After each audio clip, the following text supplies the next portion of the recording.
This early morning start, visibility not very good, so we'll hit Patangani Dhar today. That's from over there, and there on the काफ़ी discussions deliberations के बाद सोनू ने हम पूरी team को green signal दिया कि हम सब लोग आगे के लिए फ़िट हैं। और सबसे डिफ़िकल्ट चरण एक्सपीडिशन का ये था जिस पे हम लोगों ने स्टार्ट किया। और ये कंटिन्यूस चढ़ाई से भरा हुआ था, काफ़ी रॉकी था ये, और इसके लिए बहुत ही ज़्यादा इंडोरेंस चाहिए आपको, ताकि आप सही समय पे क्रॉस करें, क्योंकि अंधेरा होने पे आप फाइनल कैंप साइट तक नहीं पहुंच सकते थे।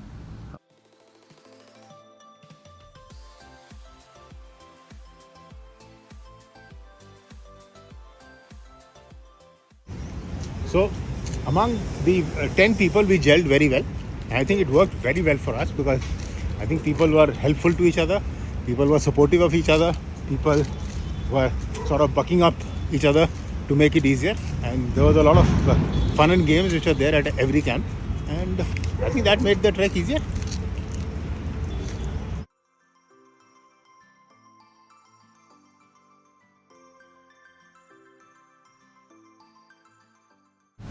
समिट दिख रहा था, लेकिन चढ़ाई करते करते भाई हालत ख़राब हो गई थी।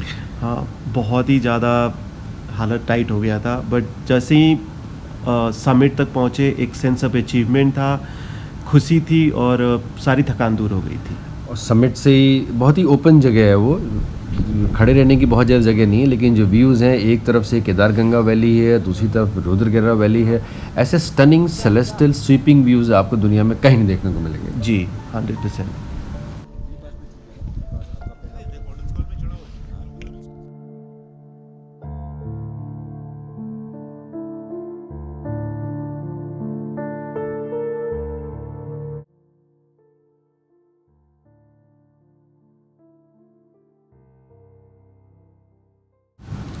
तो 5 घंटे की चढ़ाई थी जो हमने केदार खारक से स्टार्ट करके पतंगनी धार समिट हमने टोटल 5 घंटे में कंप्लीट किया था। और हमारा प्लान था कि हम इसके फुटहिल में कैंप करेंगे, बट फुटहिल में कैंप नहीं कर पाए बिकॉज रुद्रगिरा वैली काफ़ी डिफरेंट है, तो वाटर की अवेलेबिलिटी कम हो जाती है। तो हमें फर्दर ऑलमोस्ट 4 से 5 घंटे का ट्रैक था, वो वहाँ तक पहुँचे। तो टोटल 9 घंटे तक की कंटिन्यूस चढ़ाई के बाद हमें एक फाइनल डेस्टिनेशन मिला, उसका नाम था डब्बा कैंप साइट। और वापस उतरना इतना मुश्किल था, ट्रेन इतना डिफ़िकल्ट था, सब पत्थर ही पत्थर थे, कुछ लोग गिरे भी, कुछ लोग हल्की फुल्की चोटें भी आई, लेकिन हाँ, it was worth it. Correct.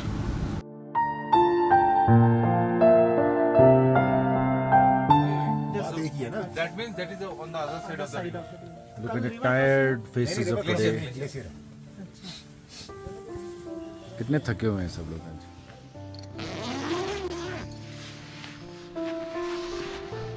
This is our Dabba camp. Early morning.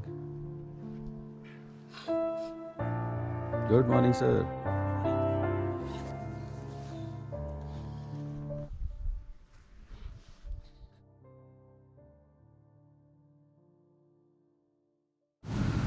डब्बा कैंप की तरह डे 5 भी एक डब्बा जैसा ही है, जिसमें डिफ़िकल्ट टेरेन वॉक है, 5 से 6 घंटे की।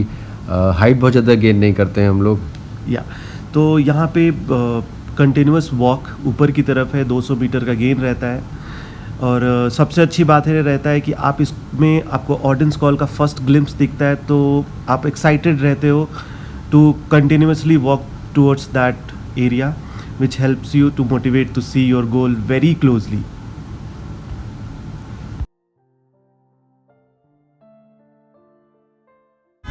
I think I did Kalindi Khar before this, and on Kalindi Khar you spend almost all your days walking on different glaciers, which is the Gangotri Glacier, the Shweta Glacier, the Chaturangi Glacier, and many other glaciers.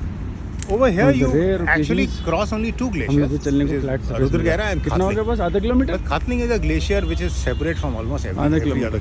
It's a big glacier. And it's an old glacier and gets supplied from all sides for snow. And it makes this trek so much different because the amount of stones you walk on, though all the days we spent on at Kalindi Khal, we walked on stones, but our days were short walks. Your long walks for 6-7 hours. It's only a few days that you walk more than that. Auden's Call, virtually every other day is a 10-12 hour walk. So it's there. It's up there, in the expedition scale and not really a trek.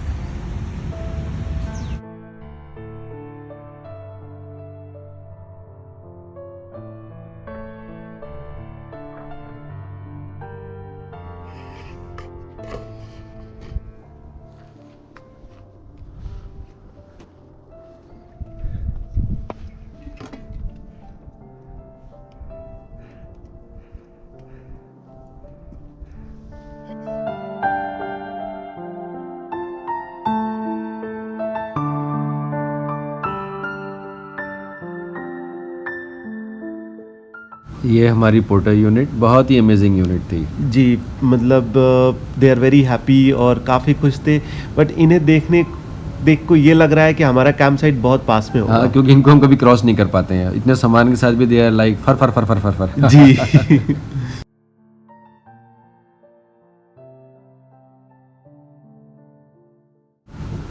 As we reached the advanced Auden base camp, the weather started to go very bad. It started to snow and started to rain. और इन सब के बावजूद भी we are very thankful to the team, क्योंकि उस दिन weather ख़राब था और हम सब टेंट में थे और हमें खाना टेंट के अंदर मिला था, जो कि फर्स्ट टाइम ऐसा हुआ। खाना चाय सब कुछ हमें टेंट के अंदर मिला था और सब लोग इतना थके हुए थे, पर टीम के चेहरे पर कोई थकान नहीं थी।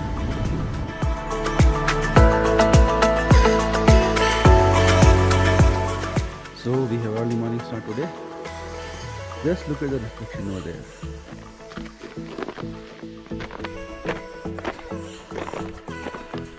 Use this space probably another 6 hours. So finally हम लोग गेयर अप हो चुके थे, सारे टेक्निकल गेयर हमने ले लिया था और टूवर्ड्स ऑडेन समिट की तरफ हम मार्च कर चुके थे। बट यहाँ पे मैं कुछ हाईलाइट करना चाहता हूँ कि अगर आपको ये पूरा एक टाइम बाउंड के अंदर करना होता है, बिकॉज एक बार सन बाहर आ गया तो बर्फ़ पिघलनी स्टार्ट हो जाती है और आप पतली बर्फ़ पे आप जब पैर रखते हो तो अंदर की तरफ धंसते हो। और यहाँ पे आपको एक बार सबमिट कर गए और आप खतलिंग की तरफ उतर गए तो आपको कोई एग्जिट नहीं है, आप सीधे केदारनाथ पे निकलते हैं। Second point of no return. ये exactly this is second point of no return and it was very important to submit this. और ऑर्डन स्कूल दिखता है कि बहुत पास में है, लेकिन बस वो दिखता ही है पास में। हमें 5 घंटे लगे चढ़ने में, 2-2.5 घंटे उसके बाद उतरने में लगे हमें, और उसके बाद मेरे 4-4.5 घंटे में और वॉक करना पड़ा। जी, और पतले क्रेवासेस थे इसके अंदर, तो काफ़ी माइंडफुल और काफ़ी सोच समझ के हर कदम हम लोग रख रहे थे। यस, एक पोर्ट्रेट पे रास्ते बनाने के लिए।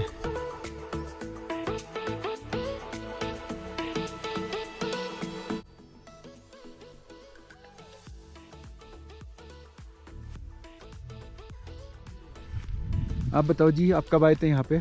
और 2019 लास्ट जी, उसके बाद आप आ रहे हैं कोविड के बाद। तो आपको क्या फ़र्क लग रहा है इधर? काफ़ी फटा हुआ है सर, बर्फ़ ही नहीं हुई है। कितना % कम हो गया होगा पहले से? बहुत कम सर, पहले तो पूरा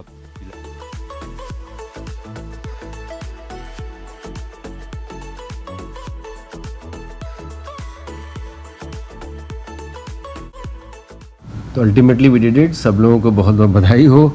और वहाँ जाने की जो खुशी थी, 5 मिनट के अंदर रफू चक्कर होगी, जो हमारे गाइड ने दिखाया है कि हमको उतरना कहाँ पे है। जी, वो एक पॉइंट था जहाँ पे हम सब सोचने लगे थे कि कैसे उतरना है, लेकिन ऑडेन्स कॉल इट्स वर्थ हाइप और यहाँ पे काफ़ी डिफ़िकल्ट है अनडाउटेबली। जितना सोशल मीडिया इसको अटेंशन दिया है, I think it is worth every bit of it. जी, काफ़ी ज़्यादा।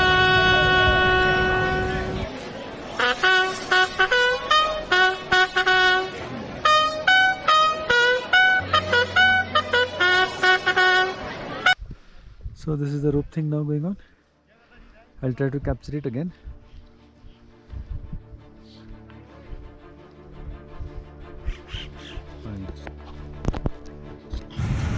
See, on Auden's Call, I would say there were 2 difficult days. Though having said that, there was no day which was like a simple day.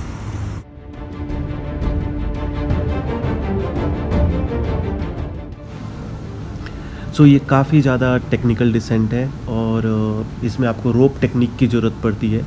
तो रोप Rappelling. Fix होता है जिसको हम लोग rappelling बोलते हैं जी। और 3 पार्ट में ये टोटल डिसेंट है। एक तो आपका रोप जिसको रैपलिंग, दूसरा पार्ट आता है रॉकी वाला पार्ट जहाँ पे हम रॉक क्रॉस करते हैं, एंड तीसरा है स्लाइडिंग जहाँ पे आप स्लाइड होके आप खतलिंग टच करते हैं। हाँ, और तीनों पार्ट उतने ही डिफ़िकल्ट हैं, लेकिन पहले पार्ट के ख़त्म होने के बाद हाथ पैर इतने क्रैम्प कर गए थे। और मैं आई वुड से कि basic mountaineering training is very necessary for specially this day of the expedition. Definitely basic mountaineering understanding चाहिए ही चाहिए। एंड वी वर लकी कि पूरी टीम नीचे पूरी स्लाइड कर गई, किसी को भी कोई मेजर चोटें नहीं आए, गिरे और पलटे लुढ़के तो बहुत, लेकिन जी। अच्छा रहा अल्टीमेटली। या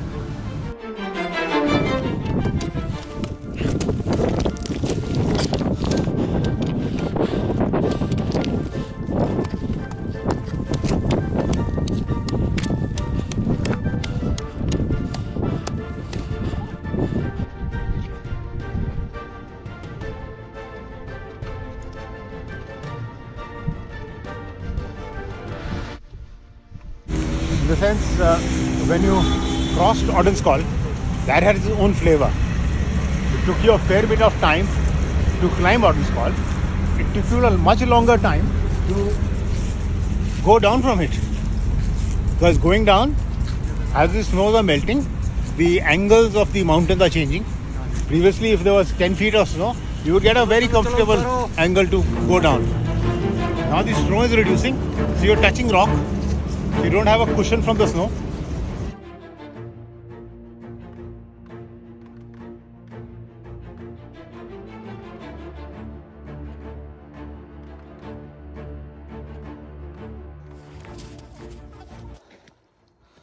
So, 3-hour walk in the snow. We walk through a blizzard in snow. बहुत एक्साइटिंग वॉक थी and this was the first camp we put up totally on ice. Correct. तो हमने फर्स्ट टाइम हमने ice पे इसको डाला और we where really happy कि हमने सबने सबमिट किया था और कैंप में हम लोग काफ़ी गुड स्पिरिट में थे। Everybody was so happy.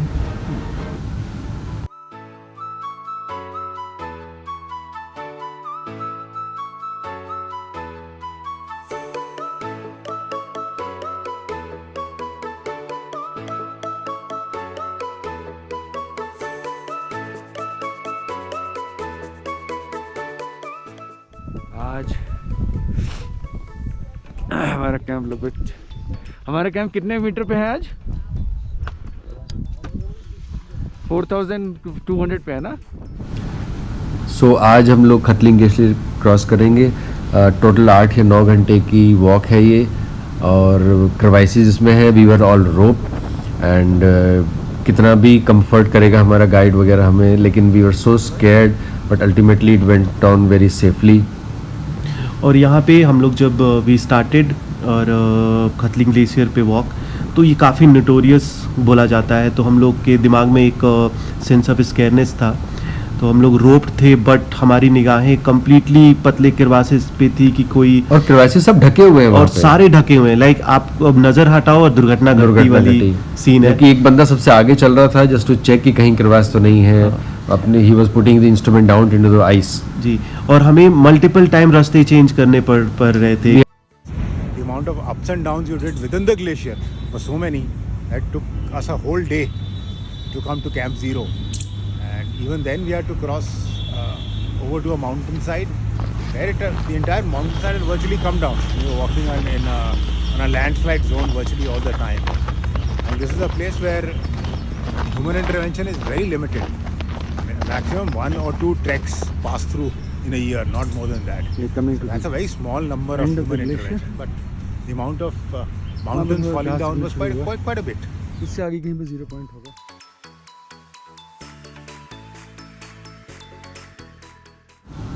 सो हम आइस शीट पे जो चल रहे थे, सडनली हम रॉक मोरेन दिखने लगा, बट लेटर वी रियलाइज कि इसके नीचे ग्लेशियर अभी भी है, बिकॉज हमने अभी भी 0 पॉइंट हम नहीं पहुंचे glacier is up to 0 point.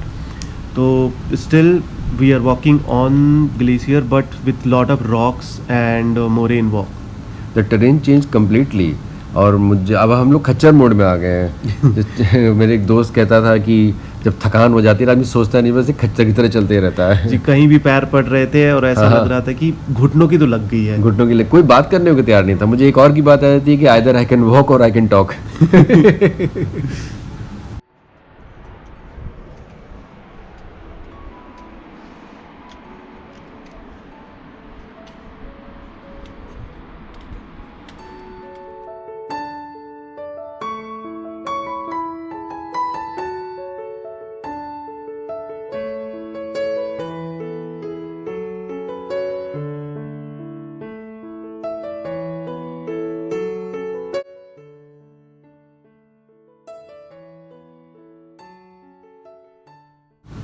अब हम लोग खरलिंग के 0 पॉइंट पे आ गए हैं जहाँ पे ग्लेशियर ख़त्म होता है। यहाँ पे काफ़ी ग्रीनरी है और बस अब कैंप पहुँचने के इंतज़ार है। और ग्रीनरी दिख रही है इस पॉइंट तक, बट हमें ये भी याद रखना है कि हमें 2 बार 5000 मीटर क्रॉस करना है।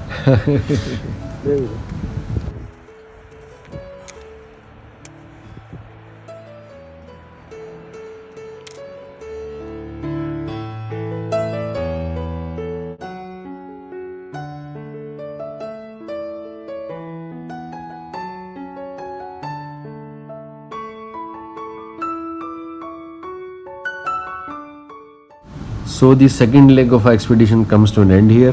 जी, successfully we submitted Patangni Dhar, Auden's col और mighty Katling Glacier. Khatling glacier. Amazing. Amazing, amazing. There's no battery left. Welcome boss, welcome. There's no battery left. आ जाओ।